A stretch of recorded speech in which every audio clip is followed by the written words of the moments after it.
రండి రండి, కత్తిరించమంటారా? ఆ డబ్బీలో ఎంత డబ్బు ఉందో లెక్కండి. అందులో ఏముందండి, ఇంకా బోనీయే కాలేదు. మొత్తం ఎన్ని తల్లో చూడండి. 1 2 3 4 5 6, మొత్తం 6 తల్లండి. తిరుపతి అయ్యా, తలకు 10 డబ్బులు చొప్పున 6 తల్లకి సుంకం చెల్లించు. అదేమిటండి, కష్టపడి మేము సంపాదించడం ఏమిటి, సొంకం అని మీరు తీసుకెళ్ళడం ఏమిటి? కావలిస్తే కత్తిరించిన జుట్టుంది తీసుకెళ్లి సవరాలు కట్టి అమ్ముకోండి. అదేం కుదరదు, ఇది యువరాజు గారు ఆజ్ఞ, ఇచ్చి తీరాల్సింది. అయ్యా, మీరు కూడా క్షవరం చేయించుకున్నందుకు తల ఒక అర్థ ఇచ్చి తీరాల్సింది. అదేమిటండి, క్షవరాలు మాని సన్యాసులు అమ్మంటాడా మీ యువరాజు? నలభై గారు, ఇతను అసలు సవరం చేసుకోకుండా జుట్టు పెంచేస్తున్నాం. చెప్తామండి, నాకు మొక్కండి.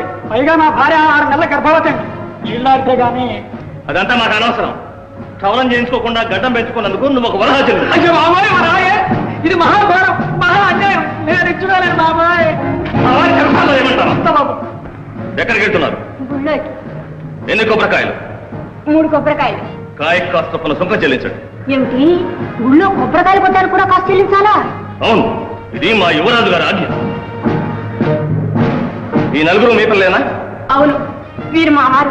ఏమండి, మీరు మాట్లాడరేమిటి? నువ్వు మాట్లాడుతున్నావుగా. నలుగురికి 4 వరహాలు సుంకం చెల్లించండి. ఏమిటి, పిల్లల కన్నందుకు కూడా సుంకం చెల్లించాలా? అవును, ఇస్తారా లేదా? మనం బ్రతికిపోయాం, మనకు పిల్లగల్లా ఎవరు లేరుగా. ఏమిటి, మీకు సంతానమే లేదా? లేదండి. పిల్లలు లేనందుకు మీరిద్దరు చెరువు వరకు సుంకం చెల్లించండి. ఇస్తారా, చెంటారు పంపించమంటారా? ఇస్తాం. నలభై గారు, మీరు ఇంకా వివాహం కాలేదంటండి? అవునా? అవునండి. బ్రహ్మచారులండి. పిల్లం గిల్లం, పిల్ల పిసిగా, తల్లి తండ్రి ఎవరూ లేరండి. ఏకో నారాయణ ఏకో. అయితే 20 వరహాలు సుంకం చెల్లించు. ఎందుకండి? ఒంటరి వాడు గనక నీకంటే ఖర్చులుండవు, చెల్లించాల్సిందే. మరీ బాగుంటుంది. పిల్లలు ఉంటే ఒక పన్ను, పిల్లలు లేకపోతే మరో పన్ను. ఇదే పరిపాలన పాడికట్ట. నువ్వు విప్లవకారులుగా ఉన్నావు, నిన్ను చెరసాల్లో పెట్టాలి.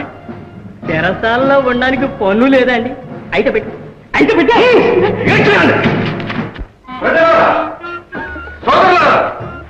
ఆనాడు మన గండికోట ప్రభువులు పరిపాలనలో శ్రీరామచంద్రుని మరిపించారు. ఈనాడు ప్రభువులు కసాయి వాళ్ళ కంటే హీనమైపోయారు. మనల్ని దోచుకు తింటున్నారు. రాజ్యం రావణ రాజ్యం చేశారు. స్త్రీలను బలాత్కరిస్తున్నారు. నాలాంటి బలహీనని నానా హింతులు పెడుతున్నారు.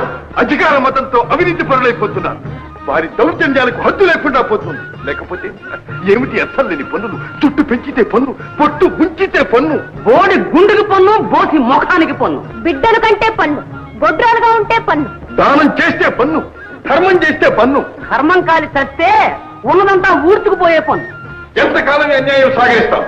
సకలం చూపుతున్న కొద్ది మనల్ని అదుపాటానికి అడగదొక్కుతున్నారు. మనల్ని పీక్కు తింటున్న ఆ రావణుల రెక్కల్లో తిరిగి తీయాలి. ఏం చేయాలి?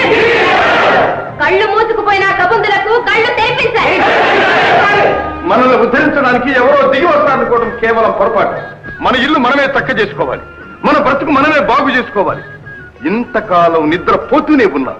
ఇప్పుడైనా నిద్ర నుంచి మేల్కొని అధికారుల దౌర్జన్యాన్ని ప్రతిఘటించాలి. ఒక్క శక్తిగా విజృంభించాలి, ఒక్క వ్యక్తిగా ముందుకు సాగాలి. సామాన్యుడి సాహసం ఏమిటో అది కోటలో నిద్రపోతున్న కుర్రరాజుకు తెలియపరచాలి. ఎవరి కథానాయకుడు? వీడెవడో విప్లవకారుల్లో ఉన్నాడు ప్రభు. ప్రభు, వీడిని ఇలా వాగనిస్తే మన పథకమే తారుమారవుతుంది.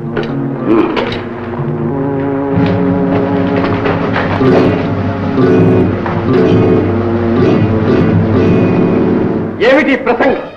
ఎవరు? మీ అన్యాయాల్ని అంతం చేయడానికి వచ్చిన యముణ్ణి. అమాయక ప్రజలలో అరాచకం రేకెత్తిస్తున్నాం. ఇది రాజద్రోహం తెలుసా? రాజద్రోహం? అన్యాయాన్ని అరికట్టడం రాజద్రోహమా? యువరాజు గారి ఆజ్ఞ అతిక్రమించడం రాజద్రోహం. యువరాజు యువరాజు యువరాజు ఎవరా యువరాజు? అధికారం చేతిలో ఉందని అర్థంలేని పన్నులతో ప్రజలను దోచుకుంటారా? పన్నులు వసూలు కానిదే పరిపాలన ఎలా సాగుతుంది?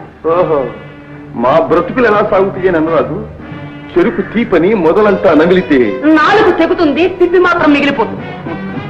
పన్నులు చెల్లించలేక ప్రజలు బాధపడుతున్నారని మాకు తెలుసు. కానీ ఇది యువరాజు గారి ఆజ్ఞ. యువరాజు గారి ఆజ్ఞ మన్నించడం మా ధర్మం. అడ్డు వచ్చిన వారిని కఠినంగా శిక్షిస్తాం. ఏమిటి శిక్షిస్తావా? తిండి పెట్టే చెయ్యి ఖండిస్తావా? దానికి ఫలితం అనుభవిస్తావు. మమ్ము బెదిరిస్తున్నావా? బెదిరించడం కాదు, వాస్తవాన్ని ఎరుక చేస్తున్నాను. ఈనాడు ప్రజల్లో చెలరేగిన అసంతృప్తి జ్వాల రేగి నలువైపులా వ్యాపించి మిమ్మల్ని నామరూపాలు లేకుండా భస్మం చేస్తుంది. దళపతి, వీడు రాజద్రోహి, వీడి నోరు మూయించాలి. వీడిని చూసి ప్రజలు గుర్తు తెచ్చుకోవాలి. బలి చక్రాన్ని కట్టండి, కొరవేమో కొట్టండి, చంద్రం ములిపించండి.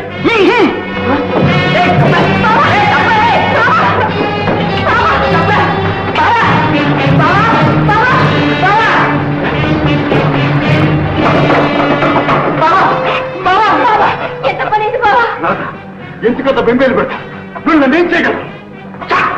ఆహాహా, ఏమి సౌకుమార్యం, ఏమి సౌందర్యం! నీ వంటి దానికి ఈ వదరుబోతు జోడు కాదు. ఈ పాలపిట్టను పదిలంగా మా మందిరం చేస్తండి. వదలకండి, రండి. నా చెల్లితో పెట్టుకుంటే చాలా తిరిగి అవుతుందా? అసలు నేను ఎవరు తెలుసా? బంధించండి. నీచుడా, నీ పాపం పండింది, ఫలితం అనుభవిస్తా. ఎంత పొగరు! దళపతి, చూస్తారే, రక్తం చిందేలా కొట్టండి.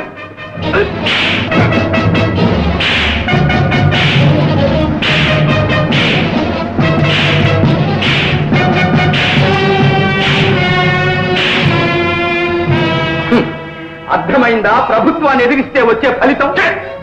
నీ చేతగాని తనాన్ని కోడలతో చూపించావు. నీవు కొట్టింది నన్ను కాదు, న్యాయాన్ని, ధర్మాన్ని.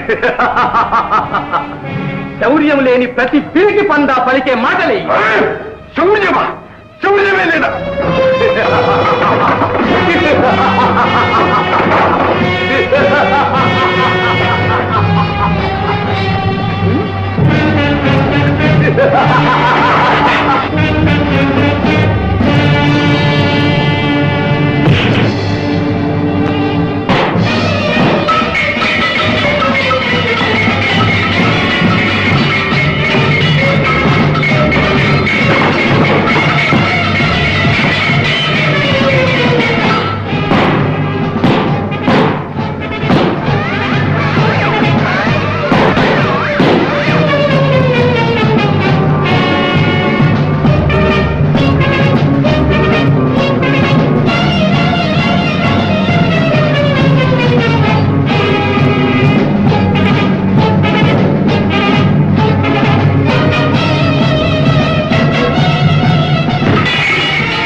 నీ వంటి నీచుడితో నాకే పని. ఈ అరాచకానికి అంతటికి కారకుడైన యువరాజుని కలిసి తగిన బుద్ధి చెబుతాను.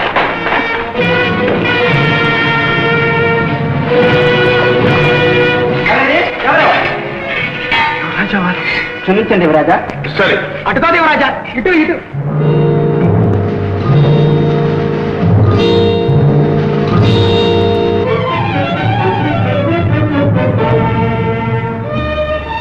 ఎవరు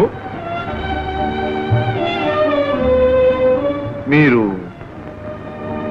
ఈ రాజ్యానికి యువరాజులు. ఏ మతిపోయిందా? ఏమిటా వెరినవ్వు? మన్నించాలి, యువరాజంటే తమరేనా? కనీసం మీకు 3 తలలు, 6 కొమ్ములు, 9 చేతులు, 20 కాళ్ళు. సాధించని పరిహాసం. పరిహాసం కాదు యువరాజా, ఆశ్చర్యం. మాలాగే మీరు కూడా రక్తవంశాలున్న మామూలు మనిషిని కల్లో కూడా అనుకోలేదు. నువ్వనేది ఏమిటో నాకు అర్థం కావటం లేదు. నా మాటలు అర్థం కావు. అద్దాల మందిరాల్లో అందాల నగర శిల్పాల వంపు సొంపులు తిలకిస్తూ, మెత్తని పట్టుపాన్పుల మీద మత్తు పానీయాలు సేవిస్తూ, నృత్యగాన కళా వినోదాలలో తేలిపోయే మీకు నా మాటలు అర్థం కావు. ఏమిటో బాధతో మాట్లాడుతున్నా. బాధ? ఈ బాధ నా ఒక్కరిది కాదు యువరాజా, మీ ఏలుబడిలో కుంగి కుషించిపోయే ప్రతి ఒక్క పౌరుడిది. ఏమిటి? నా ప్రజలు బాధపడుతున్నారా? తెలీదు? మీరిచ్చిన అధికారంతో మీ తాబేదారులు కన్ను మిన్ను కానకుండా ప్రజల్ని ఎలా పీడిస్తున్నారో మీకు తెలీదు? మీ పట్టాభిషేకం పేరుతో మీ బొక్కసమంతా నింపాలని దోపిడీ దొంగల కంటే అన్యాయంగా ప్రజల్ని ఎలా దోచుకుతుంటున్నారో మీకు తెలీదు? నమ్మలే. ఇంత దౌర్జన్యంగా మా అధికారులు ప్రవర్తించరు. నమ్మరు? అయితే చూడండి.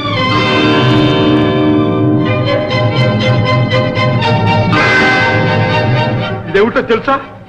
అని వాళ్ళు చేస్తున్న పని అన్యాయమని చెప్పినందుకు వాళ్ళు ఇచ్చిన బహుమానం చూడండి. ఒక్కొక్క తట్టు సత్యానికి, ధర్మానికి, న్యాయానికి మీరు పెట్టే గొడ్డలి పెట్టు. ఎంత దారుణం, ఎంత దారుణం! జరిగిన దానికి నేను ఎంతో చింతిస్తున్నాను. ఈ విషయాలు జరుగుతున్నట్టు నాకు తెలియదు. ఈ రాజ్య పరిపాలన మా మాతృశ్రీ గారి అని ఆ కుంటి సాగుతో తప్పించుకోవడానికి ప్రయత్నించకండి. రేపు మీరు పరిపాలించబోయే రాజ్యం ఏ పరిస్థితిలో ఉంది తెలుసుకోవలసిన బాధ్యత మీ మీద కూడా ఉంది. ప్రభువుని యముడిలాగా భావించే ప్రజల్ని మీరు ఎలా పాలిస్తారు, ఏ విధంగా పాలిస్తారు? యువరాజా, ప్రజల్ని ఆదరించి ఆదుకునేవాడే నిజమైన పాలకుడు. ప్రజల్ని పీడించి, ఏడిపించి మిడిసిపడేవాడు పాలకుడు కాదు, రాక్షసుడు. వాడికి ఏనాటికైనా పతనం తప్పదు. పేద ప్రజల అభిశాపమే వాడిని నిలువునా దహించి దగ్ధం చేస్తుంది. ఈ మాట మాత్రం మర్చిపోకండి.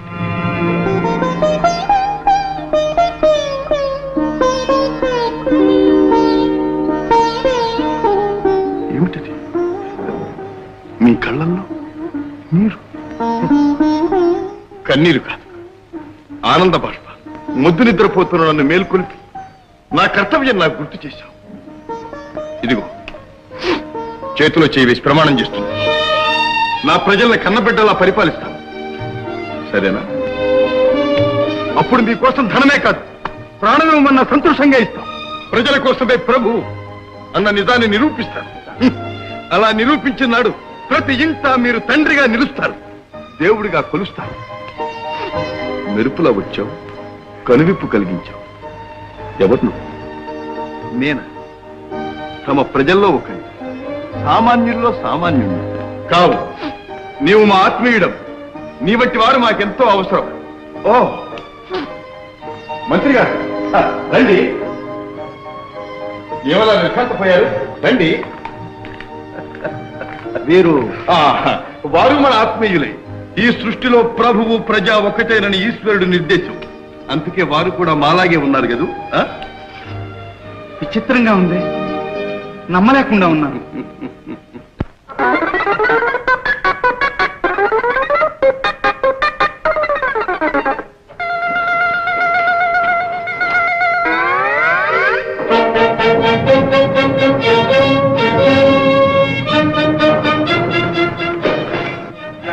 ముప్పై తిప్పలు పెట్టేస్తున్నాడు. దొరికినట్టు దొరికి దాడిపోతున్నాడే. వీడిని అట్టాడే పట్టుకోవాల్సిందే. అసలు ఇక్కడ ఎక్కడ ఎక్కుంటాడా?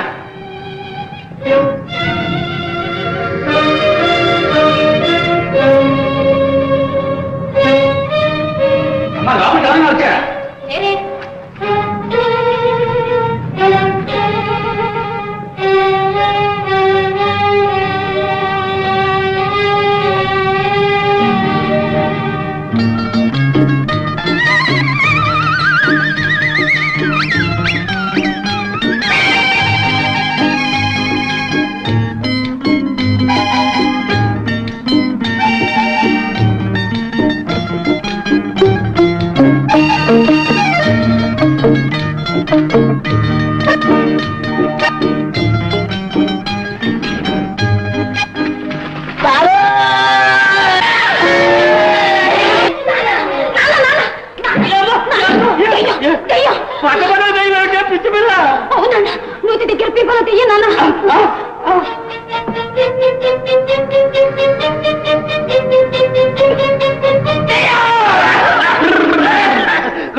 అమ్మాయి మీ అమ్మాయి భలే అందంగా ఉంది.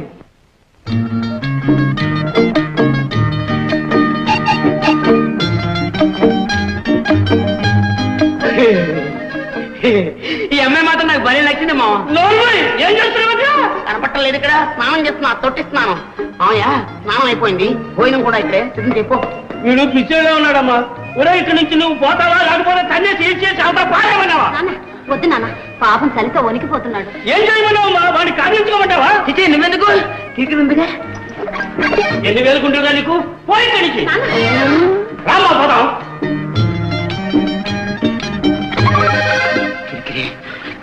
చలి చలి పాప అలా పెరటించరా. పెరకంటే ఇది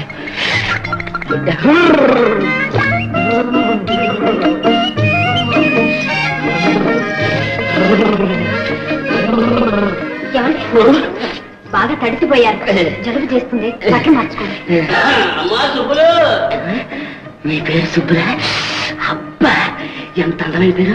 ఎవరు పెట్టారు? మీ అమ్మ మీ నాన్న? మా నాన్న. అబ్బా నాకు నచ్చిన పేరే పెట్టారు.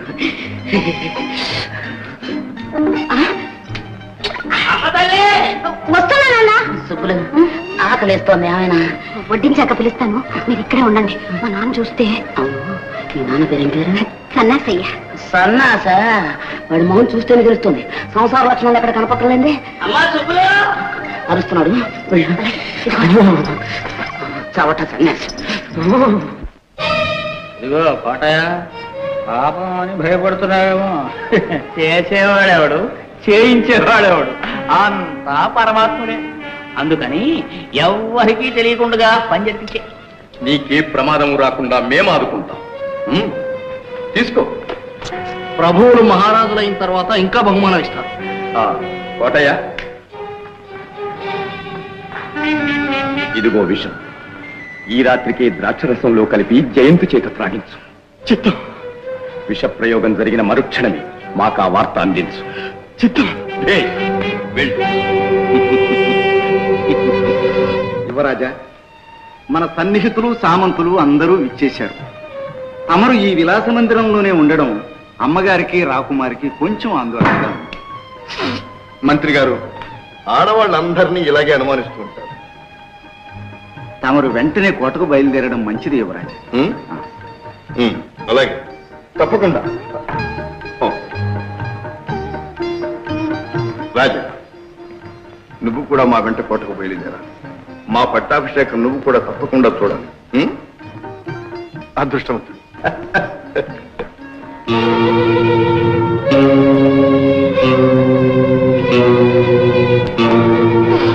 ఏమిటిది? ద్రాక్షరసం ప్రభు.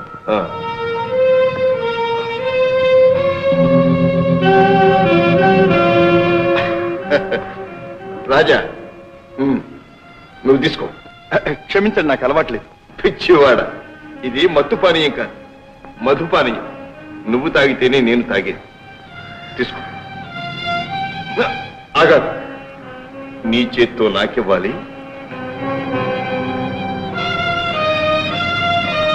నా చేత్తో నీకివ్వాలి. మన స్నేహం వర్ధిల్లాలి.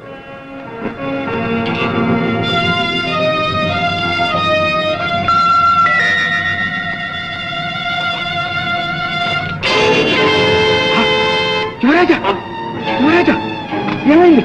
ఏమిటిది? యువరాజా, యువరాజా, యువరాజా, కడుపులో మంట, కడుపులో మంట.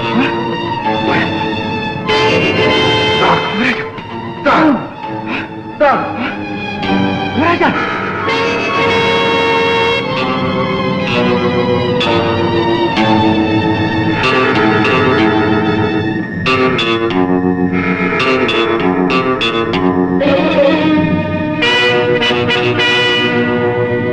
ఇక్కడేం చేస్తున్నావు? ఆ విల్లేమిటి?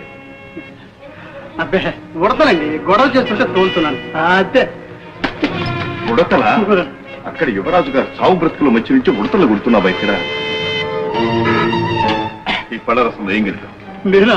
అబ్బే నేనేం కలవలేదండి. దేవుడు సాక్షిగా చెప్తున్నా, నేనేం కలవలేదండి. ఏం కలపలేదు? లేదండి. ఇంకా తాగు. నాకెందుకండి?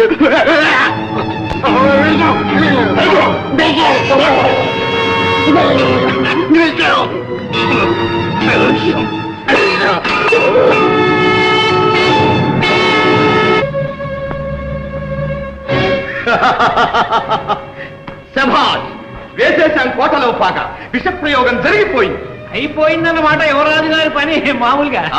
జయంత్ పరలోకంలో పట్టాభిషేకానికి తరలిపోయాడు. మన మార్గం నిష్కంటకమైపోయింది. ఇక రాజ్యాభిషేకం మామూలుగా తమకే. మీరే ఇక మహారాజు. అది రేపు కొలువులు. అందుకు తగిన కట్టుదిట్టాలన్నీ మేం చేస్తున్నాం ప్రభు. భేష్. కానీ ఈ విషయం మనకు తెలిసినట్టు మరో కంటికి తెలియకూడదు. అవునవునవునవును. అందరిలాగా మనం కూడా పట్టాభిషేక సమయంలో యువరాజు కోసం ఎదురు చూస్తున్నట్టు ఉండాలి మామూలుగా.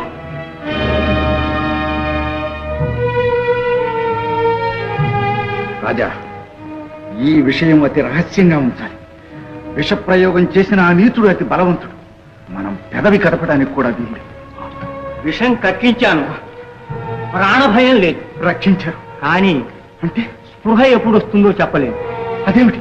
అంటే చెప్పటం కష్టం. వారం రోజులు కావచ్చు, పక్షం రోజులైనా కావచ్చు. అయ్యో, రేపే పట్టాభిషేకం. నాకు తెలియదనుకున్నారా మహామంత్రి గారు? నా శాయశక్తులా ప్రయత్నించాను. యువరాజుకు స్పృహ రావటం లేదు. అయ్యో భగవంతుడు, ఏమిటి చెయ్యడు? రేపు యువరాజుకు పట్టాభిషేకం జరిగి తీరాలి.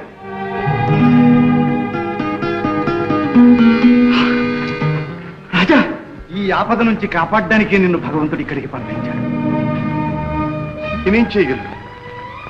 యువరాజు గారికి ఏ విధంగానూ సహాయం చేయలేని స్థితిలో ఉన్నాను నేను. అలా అనకు. రాజ్యం ఒక క్రూర కిరాతకుని పాలు కాకుండా, ప్రజలు ఒక నిరంకుశుని కర్కశ పాదాల కింద నలిగిపోకుండా, అమాయకుడైన మీ యువరాజుకు అన్యాయం కలగకుండా నువ్వు కాపాడాలి. అయితే నన్నేం చేయమంటారు? అల్లాడిపోతున్న ప్రజలను ఆదుకునే అవకాశం ఉంది. నీవు ప్రేమించే ప్రజలను, రాజ్యాన్ని కాపాడే సమయం వచ్చింది. అయితే చెప్పండి, ప్రాణమేమన్నా ఇస్తాను. ప్రాణదానం కాదు నేను కోరుతున్నది. యువరాజుకు స్పృహ కలిగేదాకా నువ్వు యువరాజుగా నటించాలి. కన్న తల్లి కూడా కనిపెట్టలేని సారూప్యం ఇది. రేపు నీకు పట్టాభిషేకం జరుగుతుంది. ఆ ద్రోహుల ఆట కడుతుంది. మంత్రి గారు, రాబోయే ప్రమాదం మీరు గుర్తించడం లేదు. రాజ్యానికి, ప్రజానీకానికి రాబోయే ప్రమాదం ఇంకా గొప్పది. కనుక నువ్వు అంగీకరించక తప్పదు. వద్దు, నేను సామాన్యుణ్ణి. ఈ రాచరిక మర్యాదలు నాకు తెలియదు. ఈ మోసానికి నేను అంగీకరించాను. మోసం? ఎవరిని మోసం చేస్తున్నావు? మోసం తలపెట్టిన మోసగాళ్లను న్యాయం కోసం మోసం చేస్తున్నావు. రాజా, ఇవి చేతులు కావు. ఈ ప్రమాదం నుంచి నువ్వే రక్షించాలి. నిన్ను నేను నీడలా చూసుకుంటాను. ఈ పట్టాభిషేకం తప్పిపోతే యువరాజుకి ఈ జన్మలో రాజ్యాధికారం రాదు. ఈ రాజ్యాన్ని, ప్రజలను, యువరాజుని కాపాడడం నీ చేతుల్లో ఉంది. ఏమంటావు?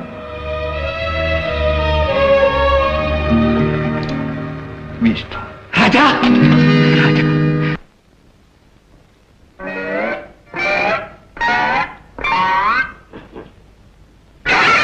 అదే అమ్మా, అదే ఏం లేదు నాన్న, దోమలు. దోమలా? దేశంలో అయ్యి ఎక్కువగా ఉన్నాయి దోమలు. అమ్మా, పూరీలు అయితే నా తల్లి తల్లి ఇక్కడ చూరమ్మా, చూర పక్కదే, ఆ పక్కదే. నా తల్లి తల్లి. ఏంటి పూరి లేదేమమ్మా? నువ్వు తిన్నావు కదా నాన్న? నేను తిన్నానా? బాగానే ఉంది. 4 పూరీలు పడాయి. నా తల్లి కూరేనా? కూర నువ్వు తిన్నావు కదా నాన్న? నేను తిన్నానా? నా తల్లి. ఆ మధ్యది భయ్యమ్మా, ఆ మధ్యది. నా తల్లి పూరి వేయి తల్లి, పూరి వేయి తల్లి. ఇదేదో మాయ కింద ఉంది. పూరి వేస్తే కూర ఉండదు, కూర వేస్తే పూరి ఉండదు. పూరి కూర వేస్తే కష్టం ఉండి తల్లి. అదేంటి నాన్న, నేను వేస్తూనే ఉన్నా, నువ్వు తింటూనే ఉన్నావుగా. నువ్వు వేస్తూనే ఉన్నావు, నేను తింటూనే ఉన్నానా? అమ్మా,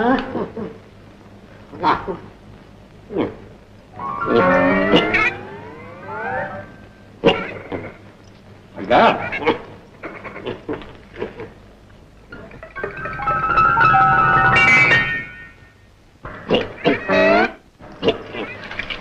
నా తల్లి నా తల్లి.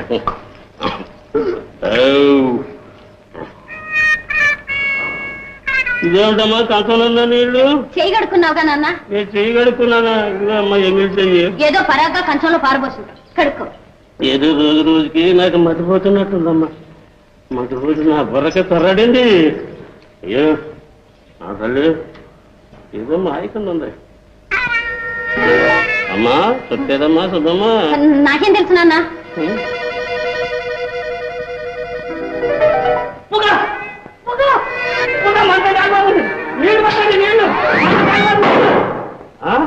నువ్వుట్రా ఈ కంకరా కంకరగాది నిన్ను పాత పెడతా.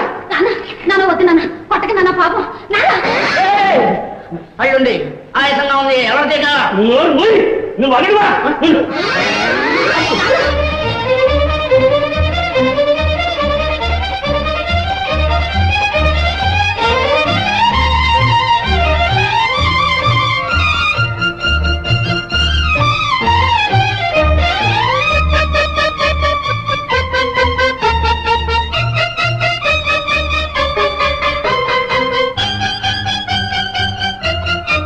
చెల్లాయ్ రాధా.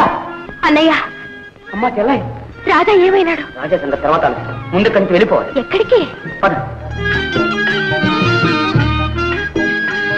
సుబ్బులు సుబ్బులు. ఎవరన్నయ్య? ఎవరేమిటి నీ మొహం? నాకు కాబోయే కిరికిరి. నువ్వా? మా నాన్నడి? మీ నాన్న అలా వెళ్తే ఉన్నాడు. ఆ తర్వాత చెప్తాం కానీ ఈ అమ్మాయి నా చెల్లాయి కొన్నాళ్ల పాటు మీ ఇంట్లోనే ఉంటుంది.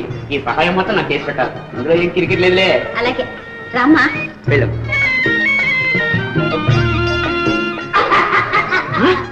అప్పుడే కిరికిరా?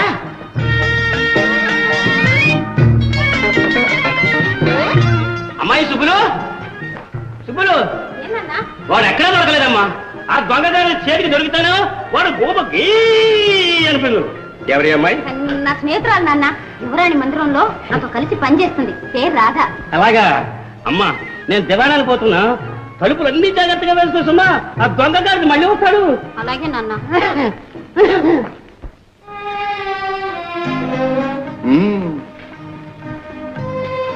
ఒక్కరోజు రాజు వేషం సరిపోయింది, మరి నటన? స్వయంగా యువరాజుల వారిని గమనించావుగా.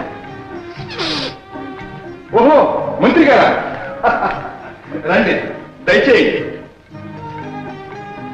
ఏమిటండి కష్టపోయారు? అదే రండి. వీరు మన ఆత్మీయులే. ఈ సృష్టిలో ప్రభువు ప్రజా భగవంతుడికి అంతా ఒకటే కనుకనే వీరు మనలాగే ఉన్నారు. ఏమంటారు? తమరు ఏకసంతగ్రాహులు యువరాజా. యువరాజా అని ఎప్పుడే అనకండి, రాజా అంటే చాలు. చూడండి, యువరాజు గారిని ఇక్కడ ఉంచితే ప్రమాదం. అందుకే యువరాజుల వారిని రహస్యంగా చిత్రదుర్గం చేర్చే ఏర్పాట్లు చేయించాను. వైద్య మహాశయ, మీరు వారితో వెళ్ళి దగ్గరే ఉండి చికిత్స చేస్తూ ఉండండి. కోటలో వ్యవహారాలు ముగిసిన వెంటనే మేము వచ్చి కలుసుకుంటాం. అలాగే మంత్రి మహాశయ.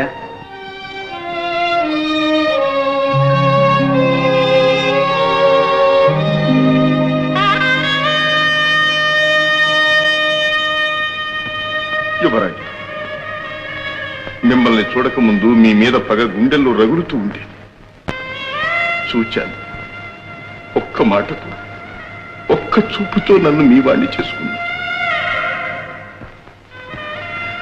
మీ మీద జరగబోయే అన్యాయాన్ని అరికట్టడానికి నేనొక్కడిని పెడుతున్నాను. ఈ పరిస్థితుల్లో మిమ్మల్ని వదిలి వెళ్ళటానికి మనస్కరించటం లేదు, కానీ గచ్చంతరం లేదు. సెలవు.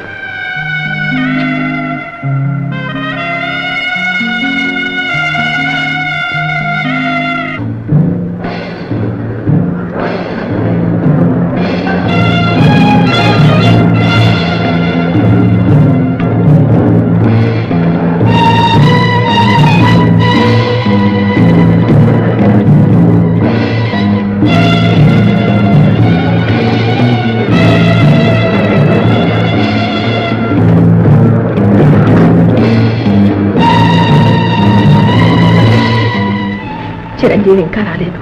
ముహూర్తం సమీపిస్తుంది. నాకేదో భయంగా ఉంది అత్తయ్య. వారిని తీసుకురావడానికి వెళ్ళే మంత్రి గారు కూడా రాలేదే.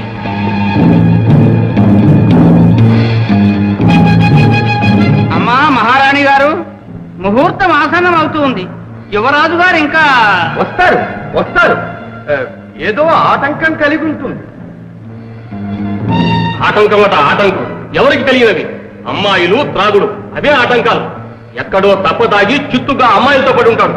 రాజ్యాభిషేకం అని తెలిసేట నిర్లక్ష్యం చేస్తే రేపు మన బాబులేం చూస్తాడు? ఈ ప్రతాపసింహుల వారు ఉన్నారే, నిప్పు లాంటి వారు. మన యువరాజు కంటే 1000 రెట్లు యోగ్యులు. వారికి ఎందుకు పట్టం కట్టకూడదు?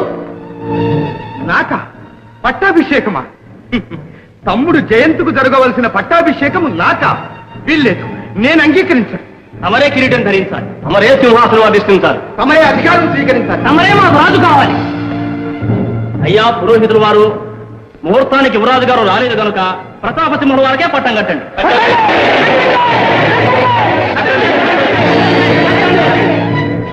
ఏమిటి నిర్బంధం? తమ్ముడు చేసిన చిన్న నేరానికి ఇంత పెద్ద శిక్ష నాకా? నేను ఒప్పుకోను. ఏమంటారు అవధాని గారు? ముహూర్తం సమీపిస్తుంది ప్రభు. ప్రజావాక్యంతో కర్తవ్యం అన్నారు. ప్రజల మాట కాదనకూడదు, మీరు అంగీకరించాలి మామూలుగా.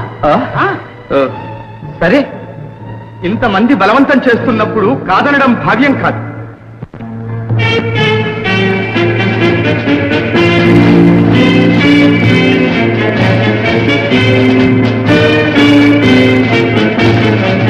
కార్యక్రమం కానివ్వండి.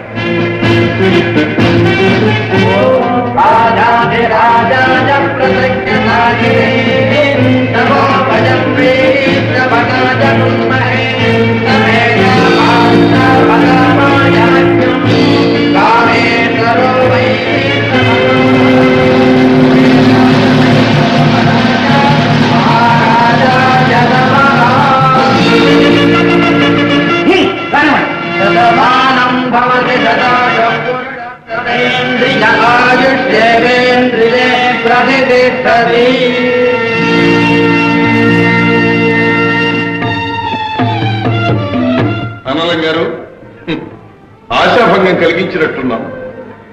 సభ వారందరూ మన్నించాలి. కోరి ఆలస్యంగా వచ్చాం. ఎవరెవరు ఎలా ప్రవర్తిస్తారో చూడాలనిపించింది. చూశాం.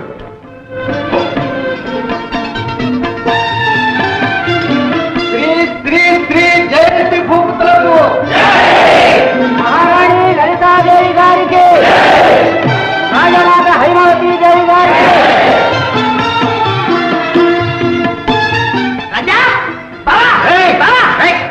గొడవ ఎక్కడ? బుద్ధి ఎక్కడ? గుడ్డులా ఇదేంటే గిరిగిరి అది అనుకున్నా మా బావ రాజ్య మర్యాద మాట్లాడుతున్నా.